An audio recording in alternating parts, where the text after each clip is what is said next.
இந்திரா காந்தியின் மகள் இருக்கும் இடத்தை தேடி கண்டுபிடிப்பதில் போலீசுக்கு பெரிய தடங்கள் எதுவும் இருப்பதாக தமக்கு தெரியவில்லை என நாட்டின் முன்னாள் தலைமை நீதிபதி துன்தங்கு மைமூன் துவான்மாட் கூறுகிறார். இதைவிட பெரிய பெரிய வழக்குகளை எல்லாம் போலீசார் மிக திறமையாக கையாண்டுள்ளதை கோலாலம்பூரில் அலியான்ஸ் சென்டர் ஃபார் கவர்னன்ஸ் நிகழ்வில் பேசியபோது அவர் சுட்டிக்காட்டினார். குறிப்பாக 2013 பெண் தொழிலதிபர் சோசிலாவாத்தி லாவியா மற்றும் இதர மூவரின் படுகொலை, 2006 மங்கோலிய மோடல் அழகி அல்தான் துயா ஷரிபு வழக்குகளில் குற்றவாளிகளை போலீஸ் சாமர்த்தியமாக கண்டுபிடித்தது. அவர்களும் நீதிமன்றத்தில் நிறுத்தப்பட்டு குற்றம் சாட்டப்பட்டனர். எனவே இந்திரா காந்தி விஷயத்தில் அவரின் மகளை தேடி கண்டுபிடிப்பது ஒன்றும் கடினமாக இருக்காது என்பதே தனிப்பட்ட முறையில் தமது கருத்து என தெங்கு மைமூன் கூறினார்.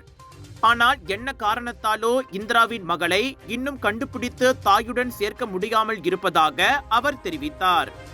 முன்னாள் பாலர் பள்ளி ஆசிரியையான இந்திரா காந்தியின் மதம் மாறிய கணவர் முகமது ரிஸ்வான் அப்துல்லா 2009 11 மாத குழந்தையாக இருந்த அவர்களின் பெண் பிள்ளையை கடத்தி சென்றார். பின்னர் தேவின் தர்ஷினி, கரண் தினேஷ், பிரசன்னா தீக்ஷா ஆகிய 3 பிள்ளைகளையும் தாய்க்கு தெரியாமலேயே அவர் இஸ்லாத்துக்கு மதம் மாற்றினார்.